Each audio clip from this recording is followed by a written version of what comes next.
Bom dia, igreja. Estamos dando início à nossa EBD dessa manhã. E sejam todos bem-vindos, irmãos e amigos que estão nos assistindo nesse momento. Vamos começar com os avisos. Culto evangelístico, logo mais às 18h30. Nosso culto de oração são às quarta-feiras, às 19h30. Nosso culto infantil, sábado, às 16 horas. A nossa EBD, que é essa que está iniciando agora, às 9 horas da manhã. E nós estamos realizando uma campanha solidária com o tema Compartilhe Amor, Doe um Alimento. E nós estaremos arrecadando alimentos para formarmos cestas básicas, para doarmos algumas famílias da igreja e também aos vizinhos e amigos que estão passando por alguma dificuldade financeira. E domingo pela manhã, a partir das 10 às 11h30, o nosso templo estará aberto para receber essas doações e terá alguém lá para receber esses alimentos. E se você puder ajudar, nós seremos gratos.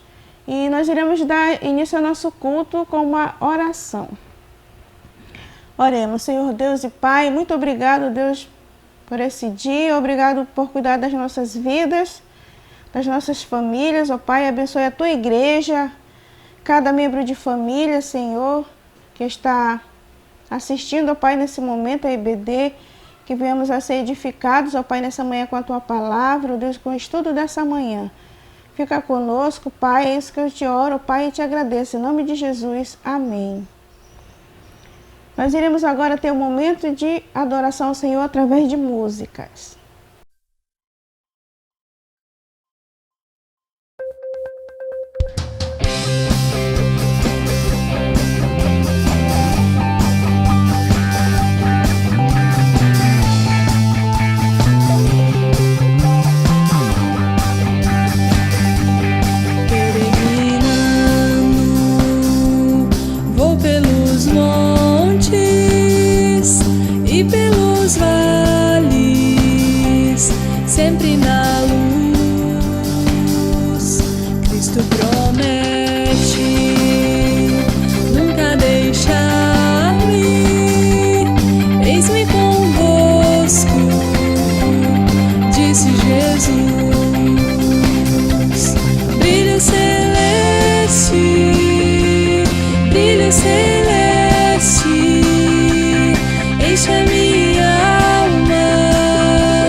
Enche a minha alma a glória de Deus.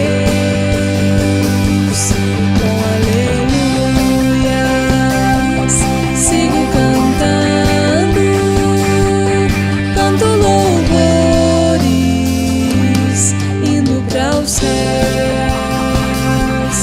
Brilho celeste, brilho celeste, enche a minha alma, a glória de Deus. Com aleluias sigo cantando, canto louvores indo para os céus. Canto louvores indo para os céus. Canto louvores indo para os céus. Agora iremos passar a palavra para o pastor Edilson, que será o nosso professor dessa manhã. Bom dia, meus irmãos. A graça e a paz do Senhor Jesus seja com cada um dos irmãos e suas famílias. Nós estamos aqui para mais uma escola bíblica dominical, né, e nessa nova modalidade, né, à distância. Graças a Deus, porque a Bíblia diz que em tudo seja Deus glorificado e todas as coisas cooperam para o bem daqueles que amam a Deus. Então, vamos glorificar a Deus, né? Estudando a palavra de Deus, mesmo à distância, mas que você possa se dedicar, que você possa estar acompanhando todos os estudos. Apesar de estarmos longe, estamos unidos no mesmo pensamento, no mesmo propósito, na mesma fé, com a mesma intenção de crescer no conhecimento e na graça do nosso Senhor e Salvador Jesus Cristo. Nós estamos estudando a nossa declaração doutrinária, né? A previsão seria o primeiro trimestre, mas vamos continuar estudando, não terminamos, né, as lições. Estamos procurando ser o mais sucinto possível, né? Mas que Deus te abençoe. Nós já, só fazendo uma breve recapitulação, estudamos primeiramente sobre as Escrituras Sagradas, né, que é a Palavra de Deus. Estudamos sobre Deus, Deus Pai, Deus Filho, Deus Espírito Santo. Estudamos também sobre o homem, sobre o pecado, sobre a salvação, sobre a eleição. Domingo passado estudamos sobre o reino de Deus. E hoje estamos aqui para estudar o nosso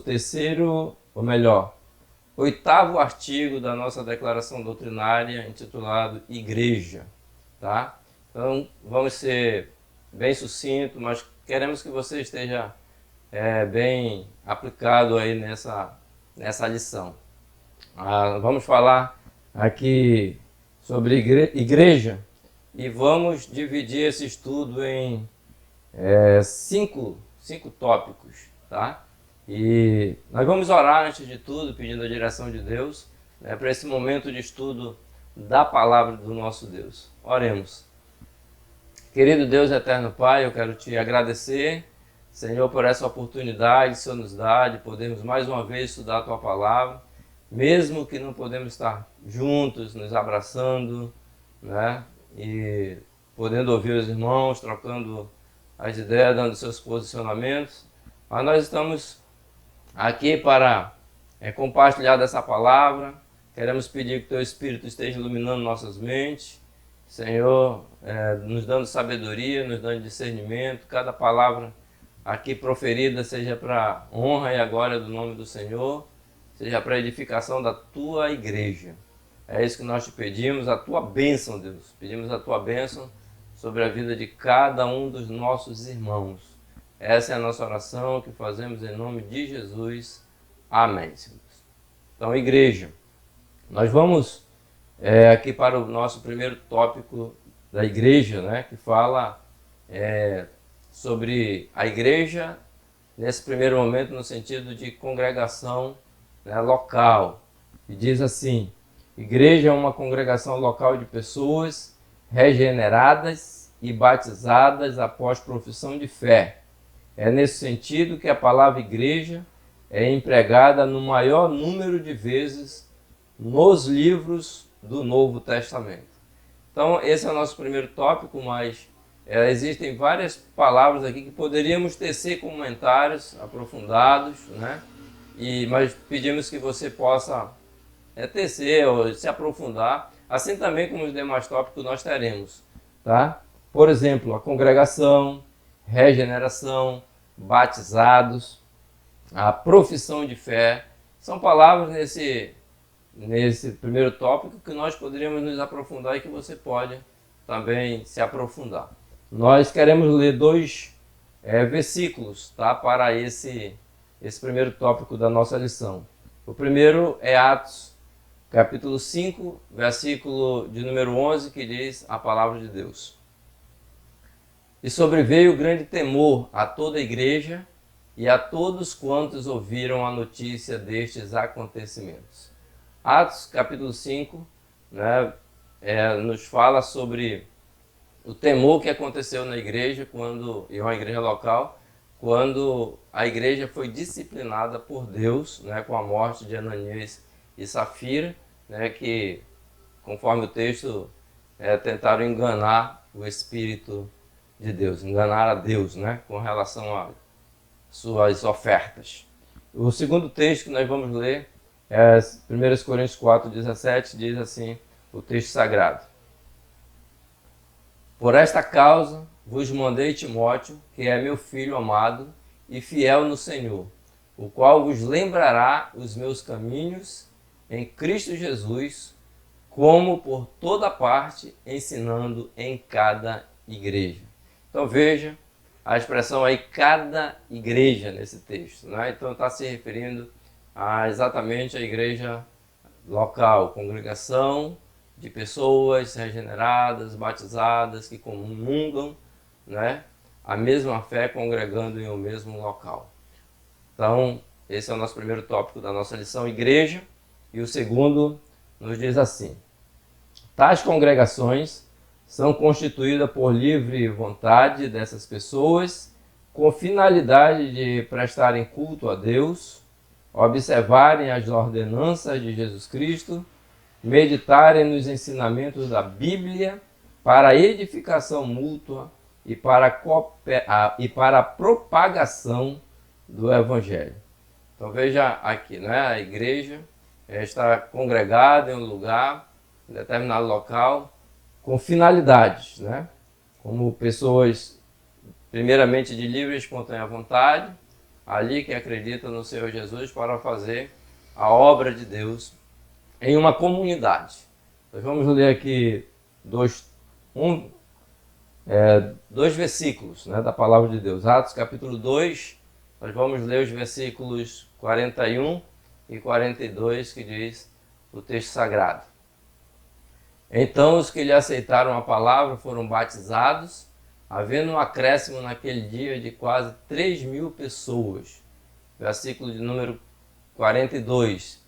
E perseveravam na doutrina dos apóstolos e na comunhão, no partir do pão e nas orações. Então, é isso que nós podemos ver, né? A igreja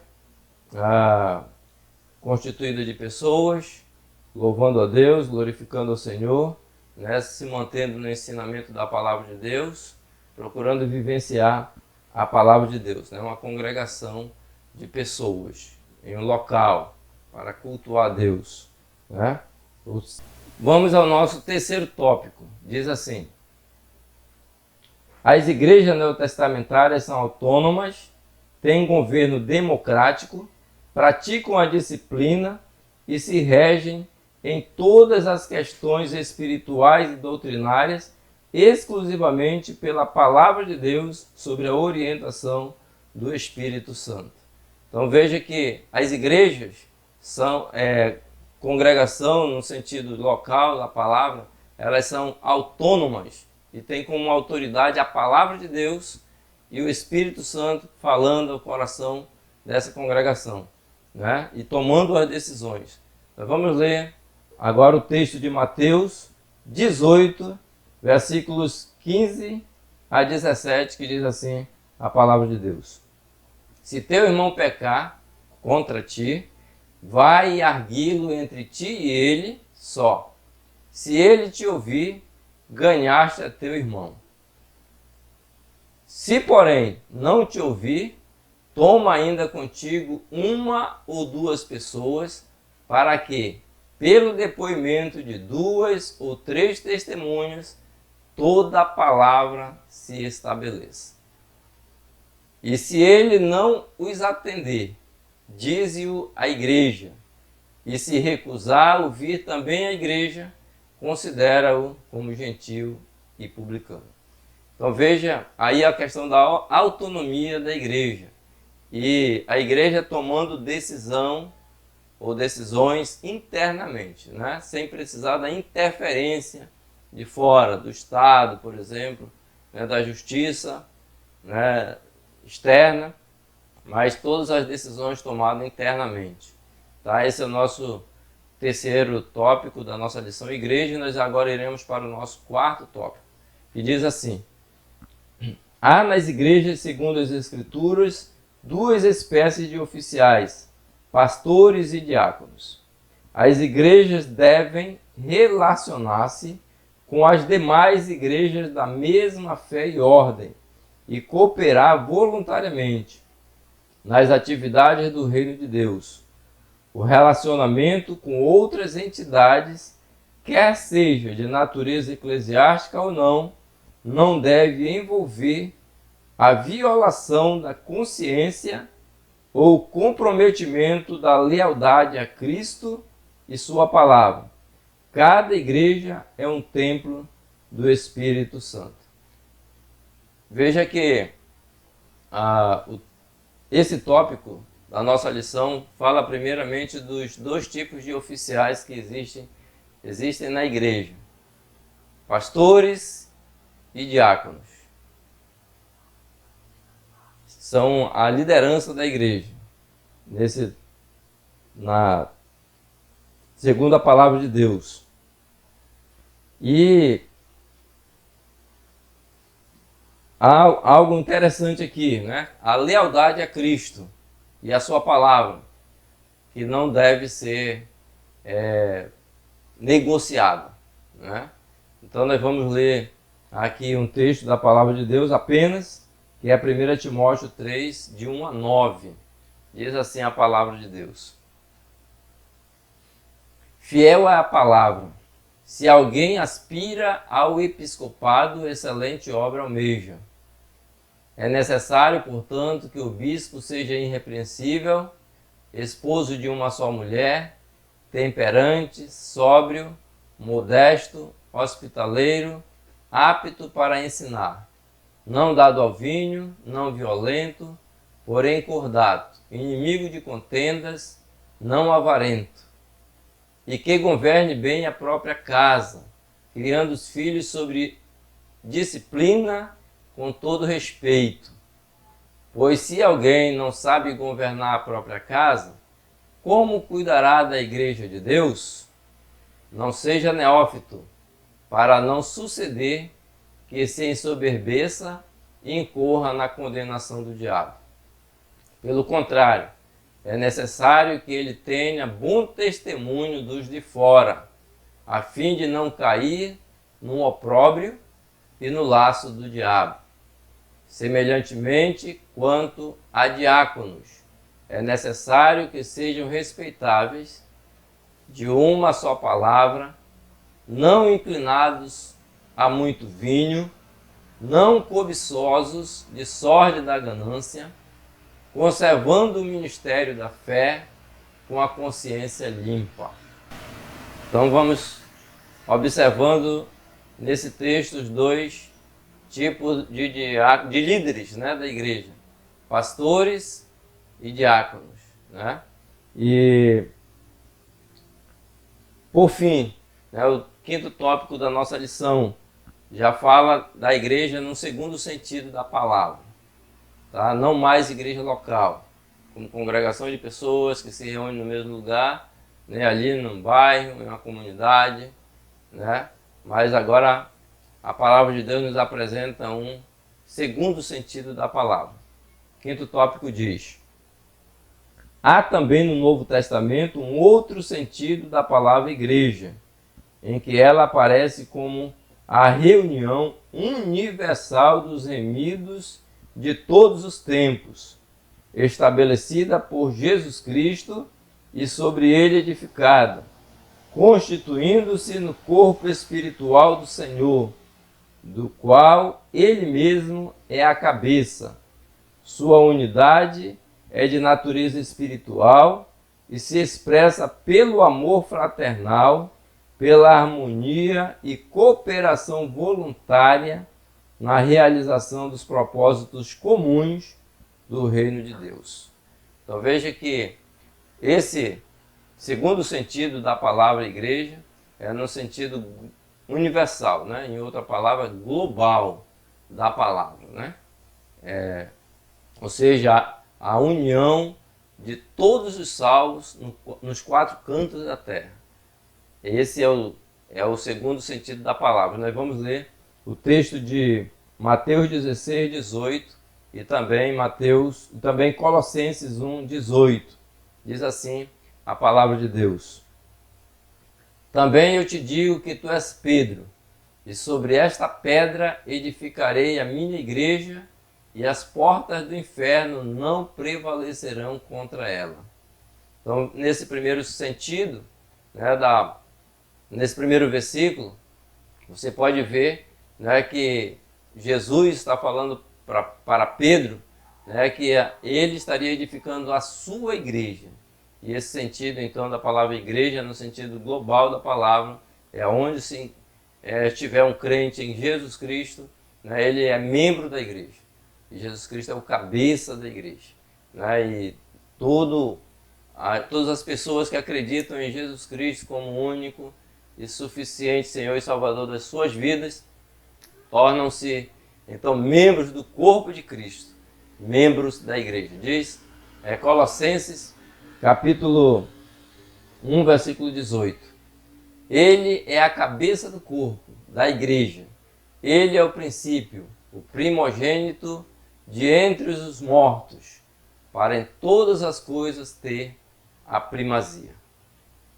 Então, aqui nós deixamos para você esses 5 tópicos, né, bem sucinto, da palavra igreja, né, do estudo igreja, que é o nosso 8º artigo da nossa declaração doutrinária. São estudos maravilhosos, são estudos profundos, né, e que Deus esteja nos abençoando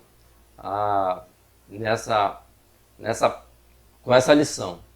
Existe ainda na mente de muitas pessoas de que a igreja é o prédio, né? Eu vou à igreja, então na mente das pessoas está o prédio, lá, a casa, a construção, né? O templo.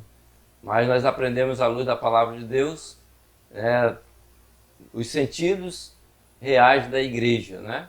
Congregações de pessoas e também a igreja do Senhor Jesus Cristo em todo lugar. Então a igreja é você. Você é a igreja. Você é membro do corpo de Cristo. E nunca perca, né, isso de vista, de mente. Deus te abençoe grandemente, tá? Você e sua família, que você possa estar crescendo cada dia mais. E essa é a nossa oração que fazemos, né, assim por toda a igreja do Senhor, que possamos estar firmes, como diz a palavra de Deus, inabaláveis, sempre abundante na obra do Senhor. Que você possa estar então assim, firme e sempre abundante na obra do Senhor. Deus te abençoe hoje e para todos sempre. Amém. Agora nós iremos ter uma mensagem. Fique atento para o que o Senhor quer falar com você nessa manhã.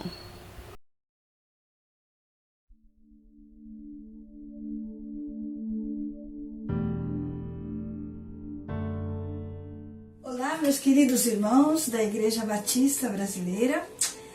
É uma alegria poder estar compartilhando com vocês esse tempo. Nós somos missionários aqui no Uruguai. Meu nome é Clélia Kerne de Oliveira, sou esposa do pastor Daniel Duarte. Já estamos aqui no Uruguai um um bom tempo, já quase 30 anos, Deus nos deu a alegria de ter os nossos filhos aqui no Uruguai. Temos 3 filhos, agora já temos um netinho e outro em caminho. É tudo graça e bênção de Deus nas nossas vidas. Estamos há tanto tempo aqui no Uruguai, os irmãos podem perguntar, mas o país é tão pertinho do Brasil, é um país pequeno, 3,5 milhões de habitantes, fronteira com o Brasil, e por que tanto tempo? Queridos irmãos, o Uruguai é um país muito especial, é um país muito bonito. Alguns de vocês já devem ter visto, até mesmo conhecido o Uruguai. Sabem que o Uruguai é um país sem terremotos, sem grandes problemas políticos, sem guerras e tudo isso. No entanto, é um país onde o povo é bastante duro com relação às coisas de Deus. É um país humanista, onde a filosofia é realmente o homem é como o senhor da sua vida.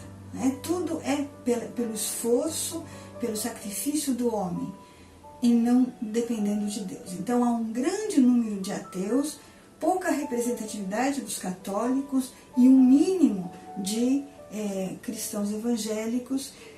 Para que os irmãos tenham uma ideia, aqui em Montevideo são 30 igrejas batistas. E em todo o país não chega a 70 igrejas batistas, em todo o Uruguai. Realmente é um lugar de difícil, um povo realmente que necessita escutar da alegria e do amor de Deus. Esse ano a nossa campanha de missões está focada na alegria do Senhor. Né? O tema é Transforme o Mundo com a Alegria de Jesus. E o texto de Filipenses 4 e 5 diz: alegrem-se sempre no Senhor. Novamente direi, alegrem-se. Seja a amabilidade de vocês conhecida por todos. Perto está o Senhor. Eu estava meditando no livro de Filipenses, e esse texto vem desde um contexto de uma orientação do apóstolo Paulo à igreja de Filipos, e interessante que vem dentro de um contexto também de lutas e de dificuldades, também de problemas, não é? Nós estamos vivendo um momento podemos dizer um momento de crise a nível mundial. Essa pandemia, né, provocada pelo coronavírus, atinge a todo o país. E existe toda essa necessidade de buscar alguma coisa, porque realmente, especialmente aqui no Uruguai, focar só no homem, pensar que só o homem pode trazer, só no seu esforço, traz muita frustração, muitas tristezas, né? E o apóstolo Paulo, então, em meio às dificuldades, ele diz: alegrem-se no Senhor. Outra vez digo, alegrem-se no Senhor. E pensando nesta alegria, que eu gostaria de compartilhar com os irmãos um pouco do que Deus tem nos desafiado aqui no Uruguai. Nós temos um ministério de plantação de igrejas. Deus nos permitiu começar uma igreja na cidade de Las Pedras, e agora estamos com uma congregação em Montevideo. E entre tantas necessidades, algo que o Senhor nos despertou, especialmente a mim, foi com relação à prevenção do suicídio. Sabem, irmãos, eu fui voluntária em uma linha de crises em prevenção do suicídio por 4 anos. E era muito forte. Chegava a receber até 40 chamadas telefônicas por dia, 40 ligações de pessoas desesperadas, sem perspectiva de vida e que contemplam a morte como uma saída. Experiências muito difíceis eu tive através dessa linha de crises, escutando muita dor e orando ao Senhor o que mais eu podia fazer. O Senhor então nos deu uma estratégia, que é grupos de apoio aos sobreviventes de suicídio. E foi algo que Deus realmente colocou no nosso coração, porque Ele mesmo levantou outras pessoas para colaborar, inclusive meu esposo. Então, juntamente com o pastor Daniel, nós coordenamos grupos de apoio. O Senhor também nos concedeu uma equipe de apoio. Quando eu compartilhei a visão com algumas irmãs e irmãos profissionais na área de psicologia, de serviço social, formamos uma equipe. E hoje nós temos 4 grupos, 2 em Montevidéu e 2 no interior. Chegamos a um grupo de pelo menos uma média de 15 pessoas por grupo, que dividimos. E temos visto nesses anos, desde 2017 que começou, e nesses anos, como Deus tem operado através desse trabalho, desse ministério. Uma das experiências bem marcantes para mim foi quando eu estava me preparando para isso, buscando conhecer mais sobre essa questão. Eu estava voltando para casa e era uma noite de verão, já era como 11 horas da noite, eu estava voltando para casa, estávamos toda a família juntos e nós moramos num conjunto de edifícios. E quando eu vejo uma senhora vestida de camisola na porta do prédio dela, eu passei naquele momento como que uma luzinha acendeu. Essa senhora talvez precise de ajuda. Perdão. Eu falei para a família, eu falei, olha, vocês podem ir indo que eu vou aqui conversar com a vizinha. Eu cheguei até a vizinha e perguntei, oi vizinha, como vai, tudo bem? A senhora está aqui fora essa hora da noite, a senhora precisa de alguma coisa? Ela me disse, não, é que eu vim despedir uma amiga. Ela tomou um táxi, ela saiu e eu vim despedir essa amiga. Eu falei, então, olha, é que eu vi a senhora aqui, né, de camisola, essa hora da noite, eu fiquei preocupada, né? Será que tá tudo bem com a senhora? Não, tá tudo bem, não se preocupa não. Aí eu falei, tá bom, então, olha, qualquer coisa, meu nome é Clélia, eu estou aqui no edifício ao lado, apartamento 906, a senhora está às horas, qualquer coisa que a senhora precisar, a senhora pode me chamar, tá bom? Então, boa noite, fica tranquila, fica com Deus, né? Tudo bem, passou alguns dias, na semana seguinte eu vejo essa mesma senhora, toda arrumadinha, na porta do prédio dela. Eu me aproximo, oi vizinha, como é que a senhora vai, tudo bem? Ela disse, tudo bem. Eu falei, então, e a sua amiga? Você tem notícias da sua amiga? Ela, que amiga? Eu falei, a senhora lembra outro dia que a senhora estava aqui fora e a sua amiga estava indo embora? Ela falou assim, essa amiga? Não, sabe o que é? Não tinha nada de amiga não, sabe? Não tinha amiga. Eu estava passando por um momento tão difícil aquele dia, tão complicado, que eu decidi terminar com a minha vida. Então eu vivi todo o tempo aqui nesse prédio, nesse edifício. Toda a minha vida eu vivi nesse bairro.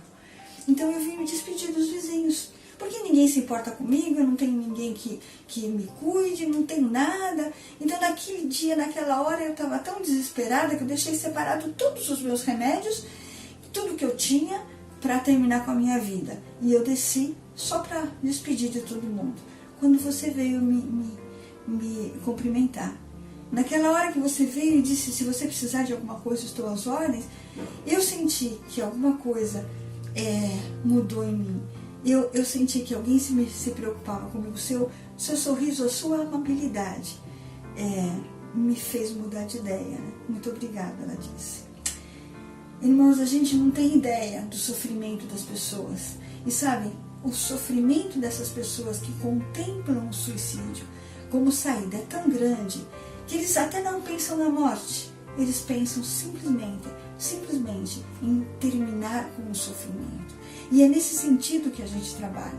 É nesse sentido que a gente mostra para eles que em Jesus nós temos alegria, nós temos esperança, nós temos uma nova oportunidade de viver, não é? E é muito gostoso saber disso. O nosso lema diz assim, uma pessoa pode ser vencida, mas 2 já podem se defender. E se 3 unem as suas forças, já não é fácil derrotá-las. São as palavras do rei Salomão em Eclesiastes capítulo 4, 12. E eu trago esse mesmo versículo para os dias de hoje, não é? Nós também, como sozinhos, não podemos fazer nada. Como missionários sozinhos, tampouco nós podemos fazer alguma coisa. Mas se juntos nós unimos as nossas forças, cada um de nós fazendo a sua parte, vocês, irmãos, continuando apoiando-nos com as suas orações, com as suas ofertas, podemos salvar muitas vidas e levar essa mensagem da alegria de Jesus aos povos, porque só através da esperança que há em Jesus, só através de Jesus é que podemos ter esta alegria. Só Ele nos dá a salvação.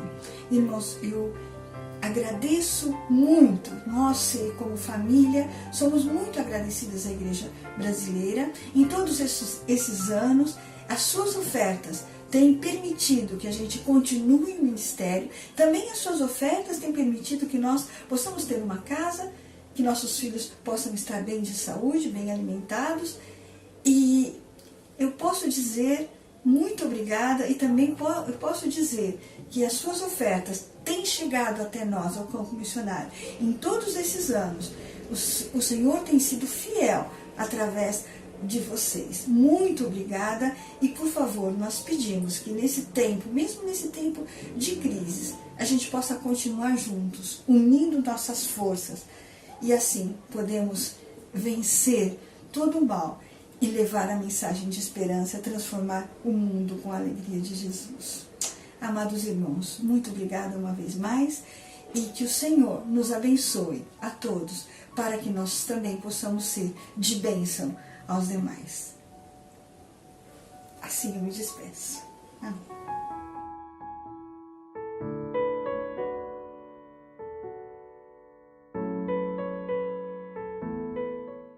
Nesse momento estamos encerrando a nossa IBD. Muito obrigada a todos que assistiram, que estudaram conosco nessa manhã. E logo mais, às 18h30, nós retornaremos com o nosso culto evangelístico. Tenham todos um bom dia na paz do Senhor. Amém.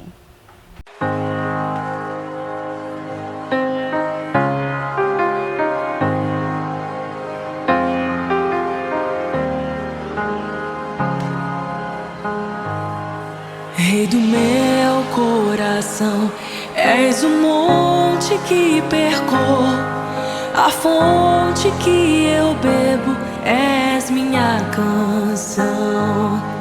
Rei do meu coração, és o meu esconderijo, o refúgio que preciso, és minha canção. Tu és bom, bom. Tu és bom, bom, oh, tu és bom, bom, oh, tu és bom, bom, oh, Rei do meu coração, és o monte que percorro, a fonte que eu bebo, és minha canção. Rei do meu coração, és o meu